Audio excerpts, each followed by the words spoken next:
This video I will review the Amazing Spider-Man issue 3 from the original Spider-Man run by the original Spidey creators of Stan Lee and Steve Ditko.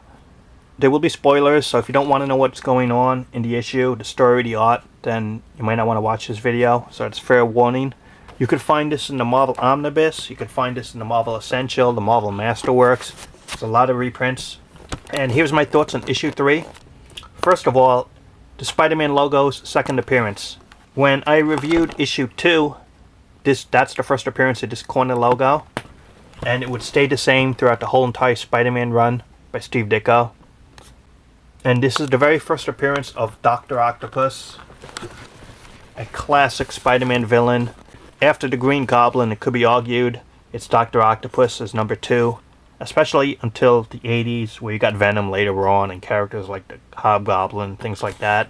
Nice panel art right here. Hopefully it's going to come in clear, but you could see in the shadow is someone with 4 arms holding all 4 limbs of Spider-Man. And it says here, "You are helpless, Spider-Man. I warned you that the power of Doctor Octopus is far greater than yours." America's most exciting superhero captured by the world's most dreaded supervillain. One thing to notice is this is the splash page right here, and the Human Torch does appear. And this is the first full-length Spider-Man story, meaning it's 21 pages. Usually with superheroes back then, they had 8-page stories, 12-page stories. It really wasn't common to get 20-plus pages, a full issue devoted to one hero. That wasn't common back then, and heroes really had to earn it. Since issue 3 here, Spider-Man would have full-length adventures for the rest of the Stan Lee and Steve Ditko run, and into John Romita and more, with the exception of issue 8, which that'll be a future review. So from here on in, really, it's just full-length stories. You see Doctor Octopus. He wore a white costume here. He would change it in the whole Steve Ditko run. The costume you see with the green and orange, that was the John Romita design. With Steve Ditko, Doctor Octopus was always a little different in design. Like he never got it just right in terms of a finalized costume. You see the arms reaching out here. Guy's named Doctor Octopus. You get a sense of his visual power right there. Doctor Octopus, the only enemy ever to defeat Spider-Man. In this epic tale, see the Human Torch. So it tells you right there what's going to happen. He's going to defeat Spider-Man. And so you're warned right here what's going to happen in the story. The strangest foe of all time, Doctor Octopus. He is strange, but just innovative as well. In this opening page, you see the Spider-Man flashlight, and he just takes on a couple of thugs. He says here, "It's almost too easy. I've run out of enemies who can give me any real opposition. I'm too powerful for any foe. I almost wish for an opponent who'd give me a run for my money." You talk about regretful words, Spider-Man. And the irony, it started right there, because he's going to regret it. It says here, Atomic Research Center. You see Dr. Octopus, he made this harness to protect himself from nuclear chemicals. And sure enough, there was an explosion that happened. And he gets all messed up, and that's what really turned him evil. And he's reveling in his power and escapes. Jameson sends Peter Parker to investigate the story. Peter doesn't take it seriously, like this is a joke, come on. In the story, Dr. Octopus confronts Spider-Man. And while they battle,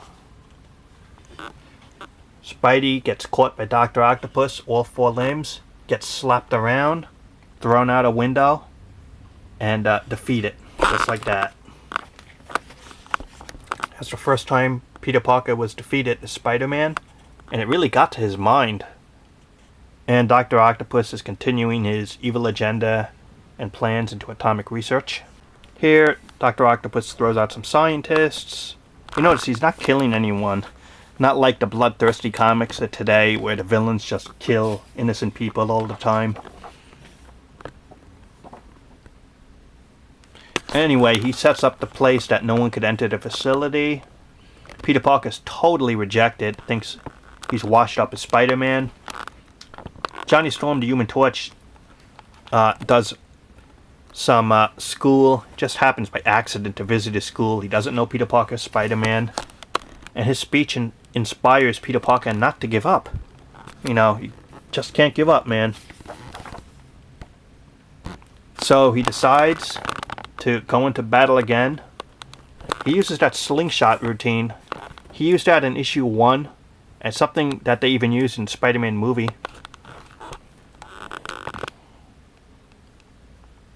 Doctor Octopus notices on the computer screen Spider-Man is there again, and he wants to take care of him. This is something that, if you saw my issue 2 review with the Vulture, it continues. You see Spider-Man's use of science.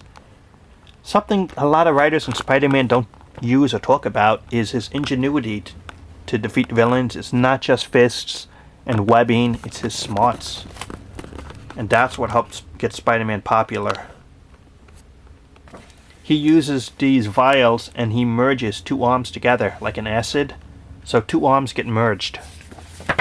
But Doctor Octopus, being smart also, he uses it like a hammer, the 2 fists, or the 2 tentacles, I should say. He uses it like that hammer to try to go after Spider-Man. He shoots the eyes of his opponent. This might be the first appearance of that, something that they've used ever since, other writers. As he's bringing him closer, Spider-Man does a good old-fashioned punch to the jaw and knocks him out.